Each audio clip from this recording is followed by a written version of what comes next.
Andhra Pradesh assembly ఎన్నికలకు సమయం దగ్గర పడుతోంది. టీడీపీ జనసేన సీట్లు సర్దుబాటుపై అగ్రనేతల కసరత్తు కొనసాగుతోంది. పక్కాగా గెలిచే అవకాశం ఉందన్న సీట్లపై అటు జనసేన ఇటు టీడీపీ సమీకరణాలు చేస్తోంది. అయితే గోదావరి జిల్లాల తర్వాత జనసేన ప్రభావం ఎక్కువగా ఉండేది ఉమ్మడి కృష్ణాలోనే.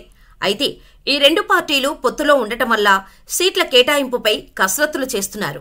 గెలిచే స్థానాలు అని భావిస్తున్నారు కాబట్టి రెండు పార్టీలోనూ ఆశావాహులు తామే పోటీ చేస్తామని అధిష్టానంపై ఒత్తిడిని తీసుకువస్తున్నారు. ఉమ్మడి కృష్ణా జిల్లాలో మొత్తం 16 అసెంబ్లీ స్థానాలుండగా నూజివీడు, కైకలూరు స్థానాలు ఏలూరు జిల్లాలోకి వెళ్లిపోయాయి. ఇక మిగిలిన 14 స్థానాల్లో 7 నియోజకవర్గాలు కృష్ణా జిల్లాలో, మరో 7 ఎన్టీఆర్ జిల్లాలో ఉన్నాయి. అయితే కృష్ణా జిల్లాలో ఉన్న అవనిగడ్డ, పెడన స్థానాలను జనసేన ఆశిస్తోంది. అయితే వైసీపీ అభ్యర్థులను ప్రకటిస్తూ దూకుడుగా ముందుకు వెళ్తుండటంతో ఇటు టీడీపీ జనసేన పొత్తులో ఉండటం వల్ల ఎవరికి ఏ నియోజకవర్గం కేటాయించాలన్న దానిపై మళ్లగుల్లాలు పడుతున్నారు. అయితే ఉమ్మడి కృష్ణా జిల్లాలో దాదాపుగా అభ్యర్థులను ఖరారు చేశారు రెండు పార్టీల అధినేతలు. 10 స్థానాలకు అభ్యర్థులను టీడీపీ జనసేన ఫిక్స్ చేశాయి.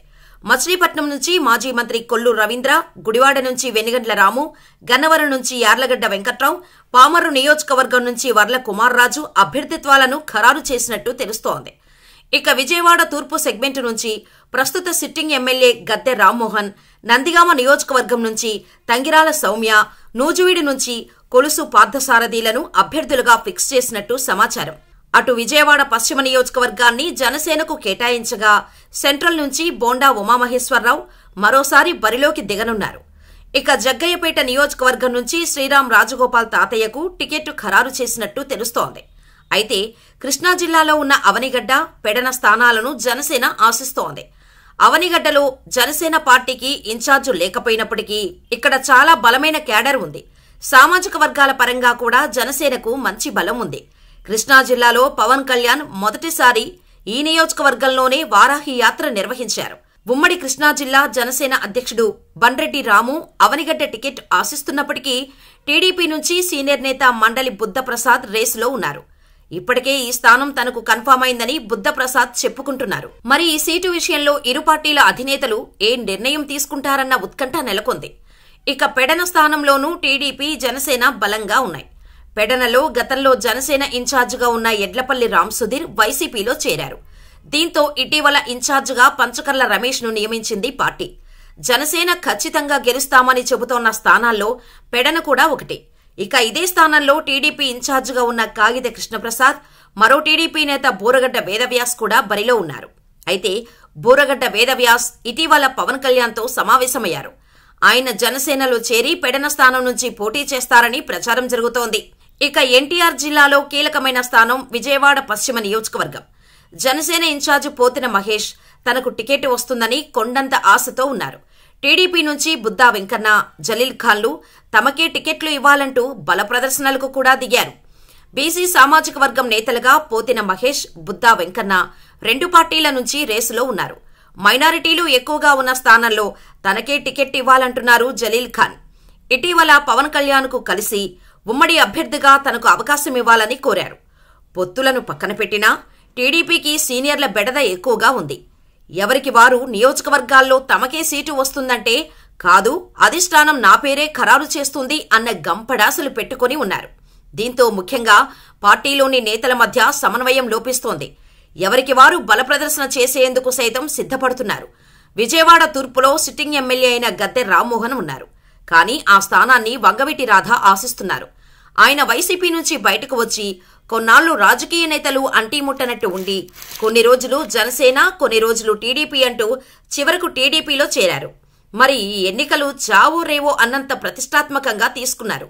అటువంటప్పుడు సిట్టింగ్ను కాదని రాధకు ఎమ్మెల్యే టికెట్ ఇవ్వటం దాదాపు అసాధ్యం. మరి అప్పుడు కాపు ఓట్లన్నీ ఎటు వెళ్తాయనేది ఇక్కడ ఆలోచించాల్సిన విషయం. టీడీపీలో చేరిన వైసీపీ రెబల్ ఎమ్మెల్యే కొలుసు పార్థసారథికి నూజివీడు టికెట్ ఇస్తున్నారని వార్తలు వస్తున్నాయి. వైసీపీలో తనకు టికెట్ ఇవ్వటం లేదని ప్లేటు మార్చేసి టీడీపీలో చేరారు ఆయన. మరి వైసీపీ కాదన్న నేతకు టీడీపీ ఎమ్మెల్యే టికెట్ ఖరారు చేయటం ఇటు ప్రజల్లోనూ అటు పార్టీ నాయకుల్లోనూ ఒకంత గందరగోళానికి గురిచేసే అంశం అని రాజకీయ విశ్లేషకులు అంటున్నారు. విజయవాడ సెంట్రల్లో గత ఎన్నికలలో చాలా తక్కువ మెజారిటీలోనే మల్లాది విష్ణు చేతిలో బోండా ఉమా ఓడిపోయారు. ఇప్పుడు కూడా ఈ నియోజకవర్గం నుంచి ఉమానే బరిలోకి దిగనున్నట్టు వార్తలు వస్తున్నాయి. మైలవరం వైసీపీ ఎమ్మెల్యే వసంత కృష్ణప్రసాద్కు తన సొంత నియోజకవర్గంలో మంత్రి జోగి రమేష్ నుంచి గట్టి పోటీ ఎదురవుతోంది. ఈసారి మైలవరం నుంచి పోటీకి జోగి రమేష్ సిద్ధమవుతున్నారు.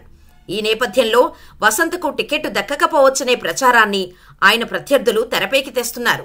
దీంతో మొన్నటి వరకు ఆయన టీడీపీలో చేరనున్నారు అనే వార్తలు హల్చల్ చేశాయి.